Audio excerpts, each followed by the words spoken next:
sou doutora Carolina Caporusso, pediatra e colaboradora voluntária das orientações de retorno à aula com segurança elaborados pelas Secretarias de Estado de Saúde e de Educação de Minas Gerais.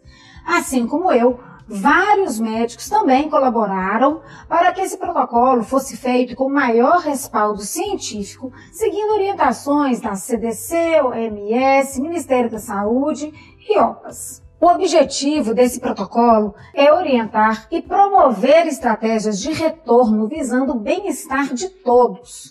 Sabemos que a infecção pelo novo coronavírus, ou SARS-CoV-2, está desde o final de 2019, sendo que no fim de março a OMS considerou pandemia. A apresentação da infecção pelo Covid-19 é bem variável, desde casos assintomáticos até aqueles extremamente graves. Outro fator importante a considerar é que crianças de 0 a 19 anos têm sim um quadro bem mais benigno, sendo que 85 a 95% evolui de forma assintomática, leve ou moderada na fase aguda da doença. As condições de segurança e de saúde são extremamente necessárias para que esse retorno seja feito com consciência e seguro para toda a comunidade escolar. O diálogo contínuo entre pais, professores, gestores, unidades básicas de saúde e mesmo autoridades sanitárias locais são muito importantes, assim como a capacitação de todos no entendimento dessa nova infecção. O que é importante a gente esclarecer para todos sobre os grupos de riscos, os sinais e sintomas, meios de transmissão, formas de prevenção e, obviamente, detecção e isolamento de casos suspeitos e confirmados para que não haja uma grande manifestação dessa doença. Quais seriam, então, os grupos de risco em pediatria?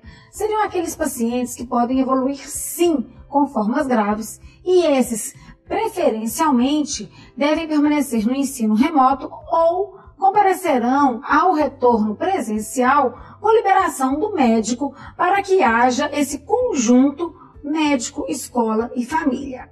São eles: lactentes até 1 ano, crianças portadoras de doenças crônicas como cardiopatias, pneumopatias, nefropatias e tantas outras, malformações complexas, síndromes genéticas como, por exemplo, a síndrome de Down, pessoas com imunidade baixa, seja primária, secundária ou mesmo por uso crônico de medicações e, claro, aqueles que têm condições especiais de saúde.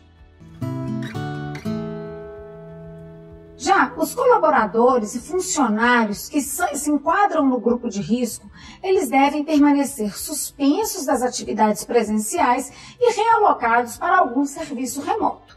São eles: pessoas acima de 60 anos, gestantes, portadores de doenças cardíacas, pulmonares ou mesmo diabetes descompensadas, aqueles que têm doenças renais e hepáticas em estágio avançado, síndromes cromossômicas, alterações na imunidade e imunossupressão também secundária a doenças ou medicamentos, assim como a obesidade, que seria considerada o IMC acima de 40 kg por metro quadrado.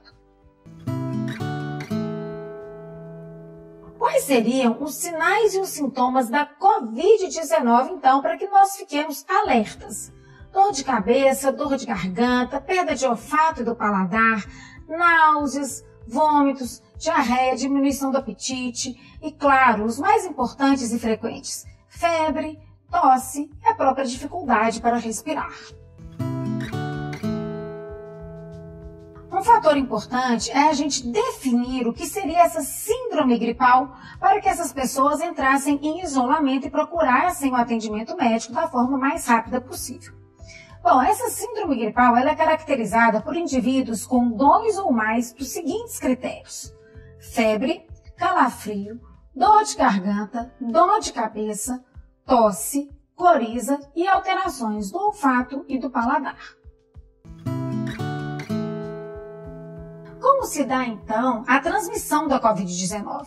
Sabemos que o principal meio de transmissão é através das gotículas de saliva, espirro, tosse e catarro, Isso pode acontecer por contato direto com a pessoa contaminada, como por exemplo aperto de mãos, posterior contato com olhos, nariz e bocas, ou mesmo contato com superfícies que estejam contaminadas e, claro, depois colocar na sua boca, olhos e nariz sem realizar a higienização. Quais seriam, então, as medidas preventivas da Covid-19 para que nós tenhamos segurança no retorno escolar? Primeiro e o principal é o distanciamento social.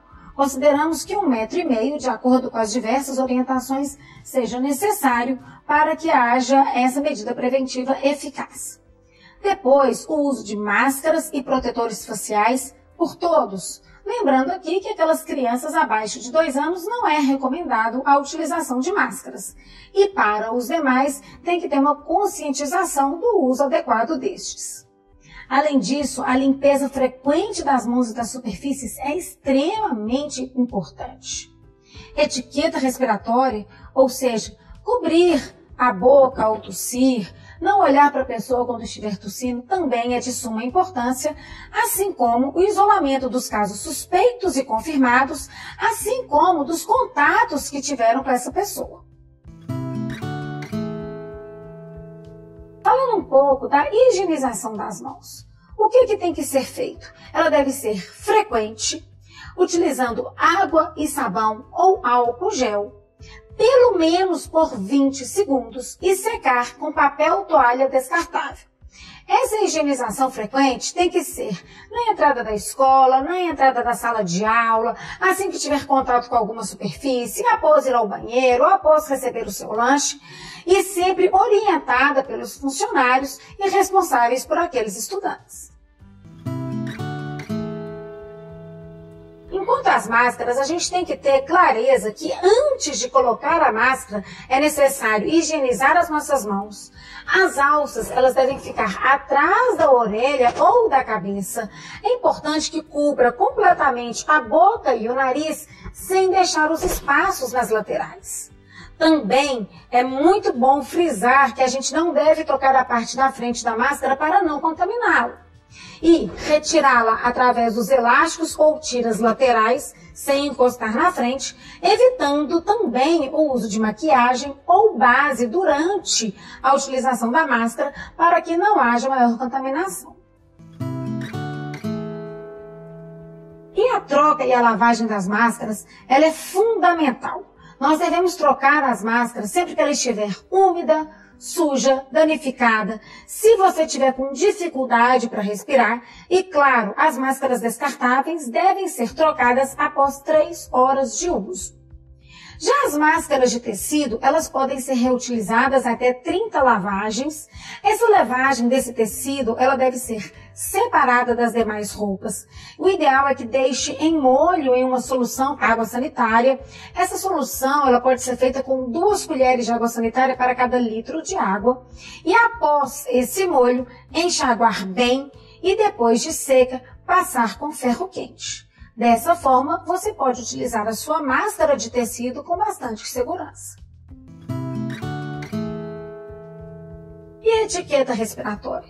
Bom, como eu já disse, é muito importante que a gente cubra o nariz e a boca com o cotovelo ao tossir ou espirrar.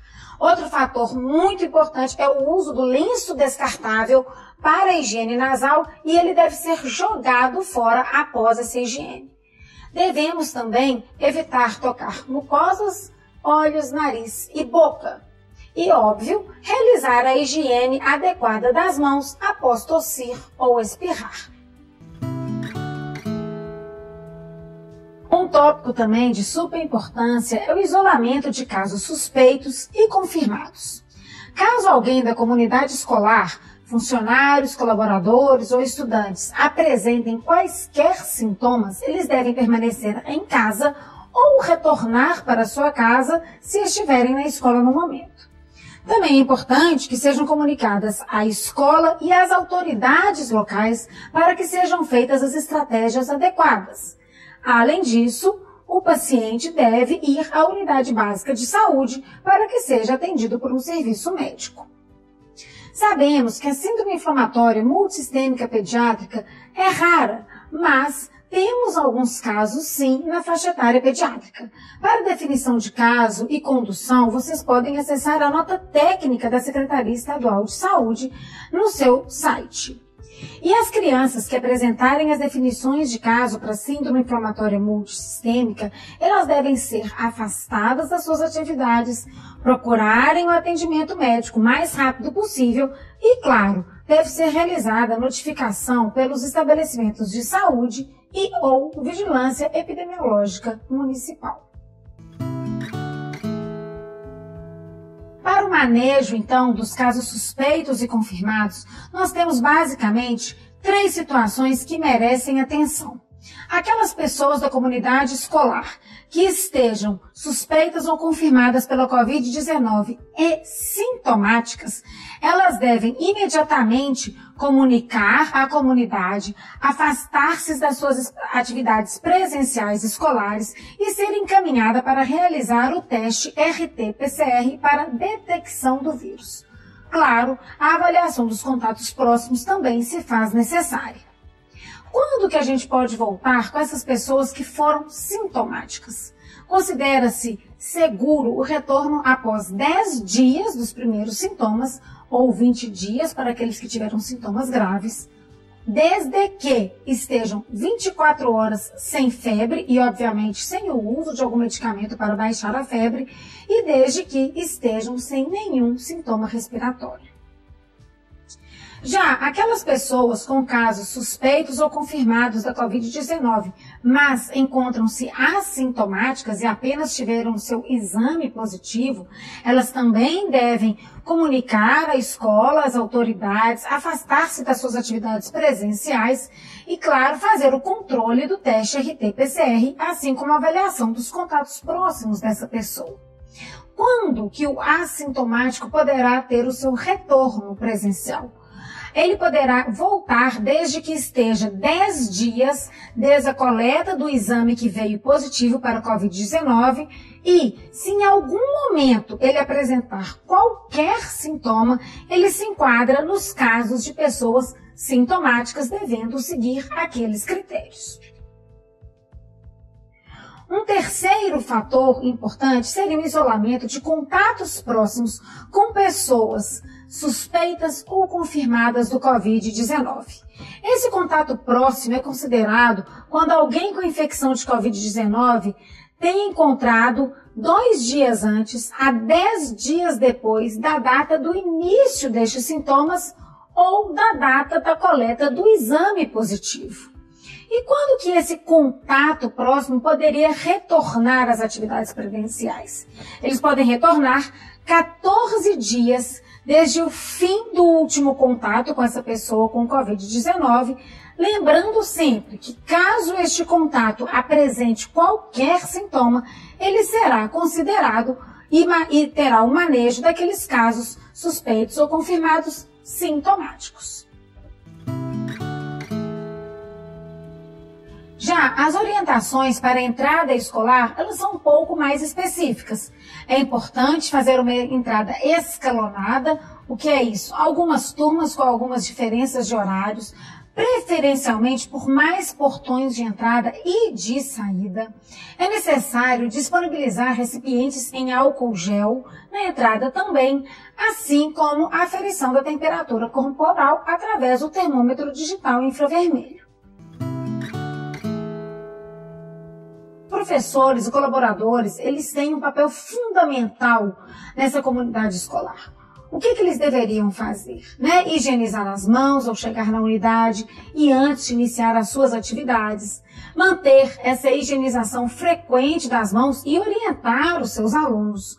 Fazer o uso adequado da máscara, seja descartável ou máscara de tecido, assim como a face shield, ou protetor facial. Eles também devem orientar e auxiliar sobre o uso e retirada adequado dessas máscaras por todos. Supervisionar os ambientes compartilhados, evitando aglomerações e garantindo o distanciamento de 1,5 m, tanto entre os profissionais quanto os alunos. E, claro, não fazer uso de armário compartilhado com nenhum colega. os gestores e coordenadores, ele tem um ponto focal e multiplicador dessas recomendações. É necessário que eles estabeleçam uma interlocução com os pontos de atenção à saúde, que é a atenção primária de saúde, e acompanhar o retorno dessas crianças ou desse profissional da comunidade. Também é necessário que os gestores orientem sobre a suspensão das atividades presenciais de colaboradores de risco, assim como crianças que se enquadram em risco, garantir o cumprimento das medidas preventivas e, caso seja necessário, a realização de reuniões, preferencialmente ao ar livre, por videoconferências ou telefones e mantendo sempre, caso presencial, distanciamento de 1,5 m. O reconhecimento e a notificação dos casos de síndrome gripal, assim como a orientação para procurar atendimento na unidade básica de saúde, também é muito importante que seja realizado por um gestor que mantenha o foco daquela comunidade. Maiores detalhes sobre esses protocolos vocês podem encontrar nos sites das Secretarias Estaduais de Saúde e de Educação. Os nossos compromissos são com a saúde e educação de todos. Obrigada.